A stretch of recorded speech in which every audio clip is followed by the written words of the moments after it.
Welcome to this episode where I'm going to show you how to make the most out of your phone's camera.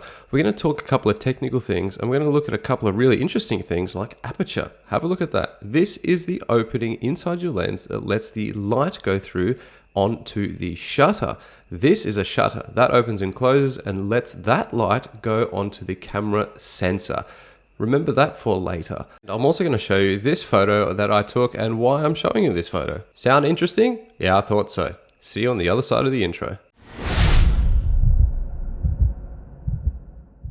Hey there and welcome to this video where we're going to learn how to take advantage of your phone's camera. So the first thing we want to think about is the type of footage we want. So if you're going to be shooting up close or taking a selfie style video, that's going to be just fine. If you're trying to shoot from a fair distance, unfortunately due to your camera's architecture in your phone, it's so tiny, it's just not going to give you enough depth and it's just not going to look great. The second thing is the orientation. So if you're shooting for a reel style video or a YouTube short style video, you're going to want to shoot in portrait so that the content takes up all of the screen. If you're going to be shooting for YouTube or something that's a little bit longer form, you're going to want to shoot in landscape like I am for this video. Now the third thing is your lighting. So if you want it to be a little bit darker and a little bit moodier, you might want to shut the blinds and stay away from artificial light. But if you'd like it to be bright and light, you might want to get some artificial lighting going on. Now, if you're interested in setting up a 3-point lighting system, which is what I use for my YouTube videos, there should be a link above here that you can click where I speak all about that. Okay, so we've got everything ready. You know how you're going to shoot. You have your orientation. What do we do next? Well, you're going to want to change your camera settings. Now, one more thing before we do that is I just want to show you this quick diagram, which is the exposure triangle. Now, I'm not going to go into too much detail here. That's for another video. But what I just want to tell you is that all three of these things that we can change with our camera are all interrelated. You can't really change one without affecting one of the others. Now, if you remember at the start of the video, I showed you what an aperture was, which is that opening in the camera that lets the light onto the shutter. From this diagram here, you can see that if we have our aperture right open, which is near the top, and it's brighter, letting more light in, we have a shallower depth of field. And all that means is the person or the object at front that's in focus is really standing out against a blurred out background. If we close our aperture right up so it's really small, everything is a bit darker, but everything is also in focus. Now the next thing is your shutter speed, and that's really determined on how many frames a second you are shooting your footage at. So if you're shooting at 30 frames a second, which is generally what I do for YouTube, you want to be shooting at 1/60 as your shutter speed. That is 1/double your frame rate, which is also known as the 180-degree rule.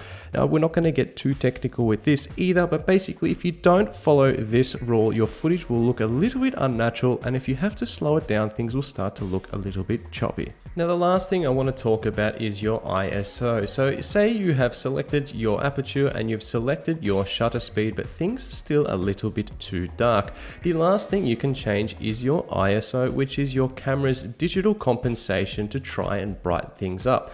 Now you should always do this last, as if you turn your ISO up too high, you can get a noise or grainy effect in the picture, which is just not desirable. Alright, so I've spat out a whole bunch of technical jargon. Let me get behind the camera so we can see what it's all about. So I'm using my Samsung S10e, which is like 3 years old, and all I've done is clicked camera and then just clicked video. And this is what my camera has decided looks good. It looks a little bit too bright to me. There's a bit of noise everywhere because the ISO is probably pretty high, and there's some lines on the TV behind there, which means my shutter speed is just a little bit off. What we're going to do is now jump into the settings and tell the camera how we'd like it to look.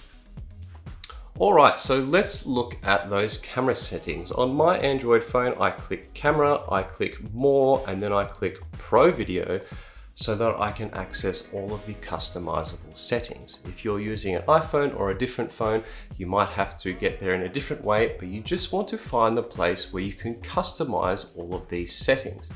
We're going to start on the right hand side today. That first option at the top, that gear icon, is just the general settings and sounds. We're not going to worry about that in this video.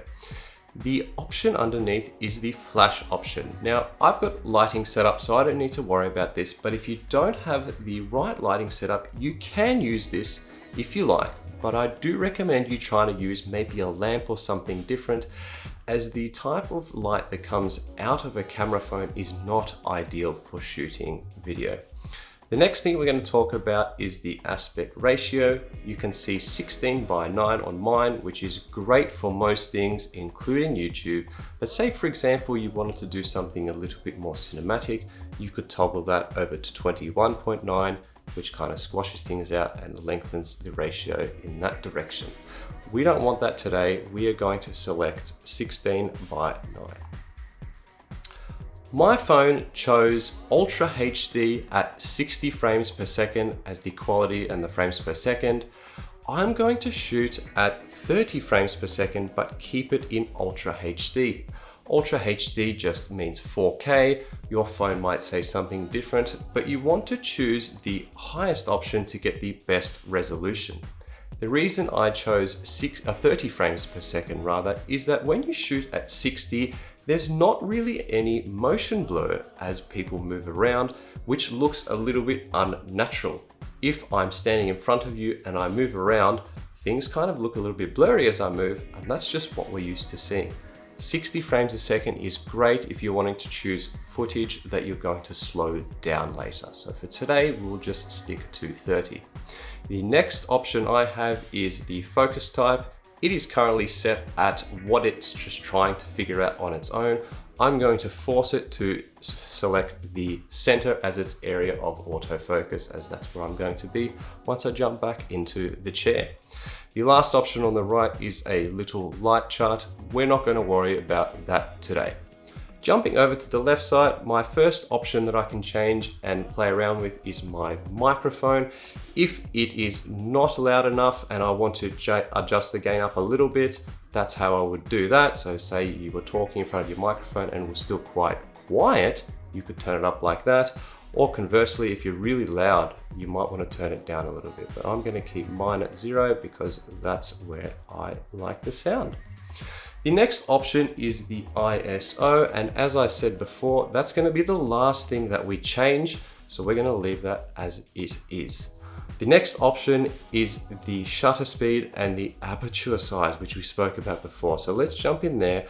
I'm going to toggle my aperture to go from f2.4 to f1.5, and what that means is that I'm going to be more in focus in front, and the background behind me will be a little bit blurred out. This is not very obvious on a camera phone just because of the size of the lens and all the camera architecture, as I said, but it does help a little bit.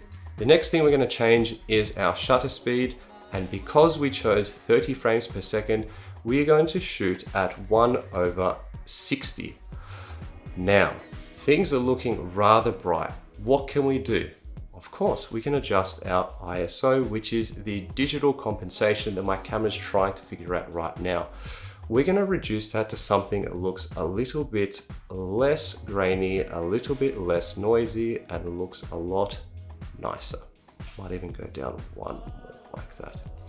You'll also notice that the TV's not flickering anymore, and that's because we chose the correct shutter speed for how many frames per second we are shooting at. So it looks a lot nicer. The last option that we can change is the color balance, or the white balance, which is down here. My phone has decided that 3800K is the color temperature that it thinks is appropriate. When I look into my room now, I can see that those little plants in the back look a lot greener, and that lamp looks a lot more yellower and warmer. I'm going to adjust my white balance to match that as best I can. So if I click into this and move it up and down, you can see how it changes. If I go to the bottom, it's quite cold and blue. If I go right up really high, it gets very warm and yellow. I don't want either of those. I want it to look as natural as possible. So I'm going to choose something around, well, I think 4900K looks good. The other option you have for determining your white balance is using a white card or a gray card. You can buy these off Amazon for a couple of bucks. Once you have that, you can tell your phone to set it to that white balance card's white color. which helps it calibrate to all the right color balances. My camera can't do that. You can do this in post-processing, so if you upload your footage to something else, you can use that little snippet of footage with that white card to tell your editing software to correct the color balance. We don't need that today. I think this looks pretty good. Let me jump in front of the camera again and you can see for yourself. Check this out. It's really like night and day. I think this looks so much cleaner than what it did before. We adjusted the aperture, so I'm looking more in focus while behind me is a little bit more blurred out. There's no more lines in the TV because we adjusted the shutter speed to what it should be, and we brought the ISO right down and got rid of that noise and grain sort of texture. Now, if you have a newer phone, you might have some settings that I don't. My phone's a little old. If you do, leave a comment down below. I'd love to hear what you can change on your phone. If you have any questions about anything I've spoken about today, I'll leave a couple of technical links in the description. Thanks for watching. Remember to like and subscribe, and I'll see you next time.